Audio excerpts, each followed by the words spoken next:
Joining us now is Mark Saccomano, played at Baylor, called up, a September call-up by the Astros in 2008. And, Sack, you're on that short list of guys who hit a home run on the first pitch you saw in the major leagues. Welcome to you. How are you?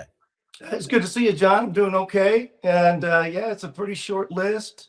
First pitch, first at bat on a Tuesday with the cloudy weather, you got a stat for everything, but that is a pretty big one. And man, wish I could have done 3 of them. Maybe I could have stuck around a little bit longer. Yeah. Oh man, what an accomplishment. That is so great. All right, let's go back. Let's give a little bit of the backstory. So this was September 8th, 2008. You were called up in September by the Astros. You'd been at AAA Round Rock most of that year. And the Round Rock season was over, right, before that call-up?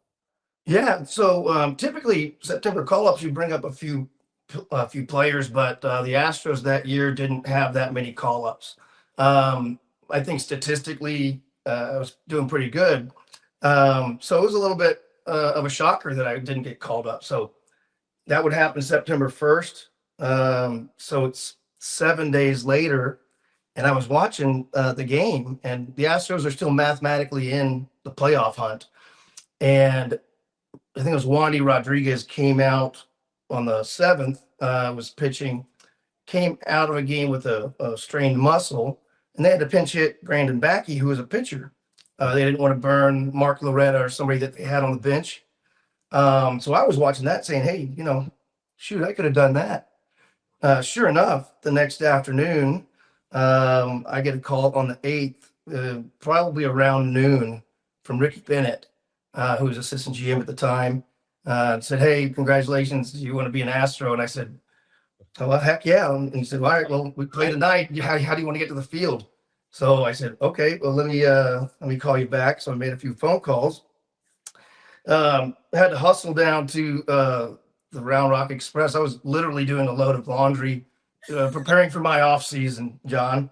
Right. And nobody's doing anything at the Dell Diamond at that time. So I had to go get my bats and gloves. That was a challenge, calling the clubhouse manager and getting him to unlock the door because he didn't believe me. So, yeah, so I get my stuff, I fly, I get a cab, convince everybody at the stadium that I'm a player and I'm coming in with all the fans. It's about 6:30. Game time's at 7. Get there, say hi to Berkman. They say, hey, congrats, about time you got here. Had a jersey ready for me, tucking in my jersey as I'm going up to the line to do the national anthem. And you want me to keep going from there? I can try to. Yeah, no, keep going. It's a great story. Okay, great. I don't want to bore anybody, but no, great story. Okay, great. So yeah, tucking in the jersey, do the national anthem. And Dave Clark was actually my manager in the inaugural season of Corpus Christi in 2005. He was my manager in 2006. Dave Clark's currently the first base coach for the Astros. And at the time in 2008, they brought him up in September. And he was my Round Rock Express manager that called me in and said, hey, you're not getting called up. So Dave, got a good rapport with him. And so he's up there on the bench and he comes and whispers into my ear in the second inning. He says, hey, wait till the next half inning. I'll take you in the tunnel and flip you some balls. And I said, okay. And, 7 days without picking up a bat is it's like dog years. It's a long time. It's really tough to do when you, especially when that's your first time up there. So go out there, hit some balls. We're walking back into the tunnel to the dugout. And I said, hey, Dave, I haven't picked up a bat in 7 days. You don't think I'm going to get into this game, do you? He said, I don't know. You better be ready if you do. So I said, well, I don't think I got to take a pitch if I get in there. And he said, Sack, you better not take a pitch. You never take a pitch in your life. You get a fastball, you better swing. So I get the pinch hit. Literally, Masonette was going to bunt over, so he was on deck. Okay. And then if they got an out, then I would go. So I never was on deck. I walked straight from the dugout. Masonette came back in, walked to the box. First pitch, because Dave told me to swing, I swung. And a home run, and history was made. First pitch you saw. The pitcher was, you remember who the pitcher was? Ian Snell, Pittsburgh Ian Pirates. Snell for the Pirates. Yep. Exactly. So you were, you were historically a first pitch swinger anyway, but you were going to swing if you got a good pitch on that first one. Oh yeah. The scout, I remember thinking it might be a little bit outside, but it kind of ran back over the plate. And, the past few seasons I was more pulling home runs, but that one went opposite field. But yeah, that was the scouting report, is that it was probably to my detriment, but the scouts, I think one time said, I never saw a pitch I didn't like. Right. That is so great. That is so cool. So the morning of September 8th, you're home, you're in Austin, you're washing clothes, and that night you're hitting a home run for the Astros. Yeah, and the best part was I was able, fortunately, it's amazing how many people saw that, because being a Houston native, it's pretty uncommon to get drafted by your hometown team, for one, and then to get called up and not get traded or taken or something like that in 05. But yeah, it was great. I was able to get on the phone and at least contact my parents, a couple of close friends, and they dropped what they were doing and made it out there. I had a couple good friends that went to Wrigley because they thought I would be there for the initial September call up. So they just come back from Wrigley to try to see me. Oh yeah. Live in Houston, unpacked their bags and made it to the game. So it's kind of nice.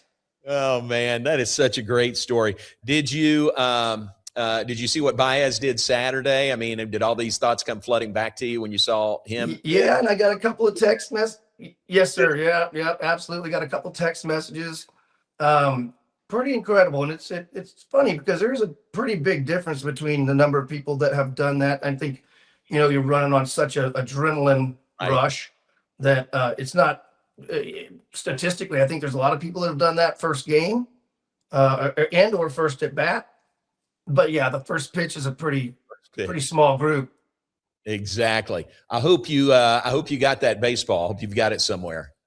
Well, you want to hear a quick one about that? So yes, please. It bounced in the if you know Minute Maid Field at the time, they had bounced into that dugout. We call that a fence scraper. I didn't even know it was going to go, but so right. bounced into the bullpen and got a couple rows up, and some of the bullpen guys, Chris Sampson, I think, or I can't remember who it was that got traded a ball for it so you could get that ball. Yeah. And then in the locker room afterwards, I think it was Darren Erstad came up and said, "Hey, Sack, here's your ball." And I got it. He said, "Thank the guys in the bullpen." And all over the ball is scribble and like you suck. Oh my God! At least they wrote the date on there, but everything else I can't say on camera. Oh my gosh! My friends in the bullpen, they helped you out, huh? Yeah, and we got it framed and authenticated, and but they did tell me about 30 minutes later. They said, "All right, here's the real one." They gave me the real one. That is so good. Yeah. Welcome to the big leagues moment, right? Right. Oh man! And how big was that for you? I mean, you went to I think Klein Forest, is that right? Yes, sir. Yeah, it was great. Yeah, Klein Forest, all that's kind of changed now. It just keeps getting bigger and bigger. But at the time, yeah. But I was going to say, grew up in Houston, Astros fan. You're in the Astros organization. You probably thought your season was over, when you didn't get that initial call up to the Astros, but then get this call on September 8th, and look at the way it played out. Isn't that amazing? Yeah, it was and it's so funny that there's so many stories about just some kind of a higher energy coming in there and making things work out, and very fortunate that happened. I needed to make a big splash and get an opportunity, and but what an irony that Dave was there. And that we literally that was the only reason I swung. I was not going to swing. Wow. How about that? Oh, such a great story. Well, it's great to catch up with you. Tell everybody where you are. You're in Houston. What are you doing these days? I'm out in Austin, actually. Live in Lago Vista, work in Cedar Park.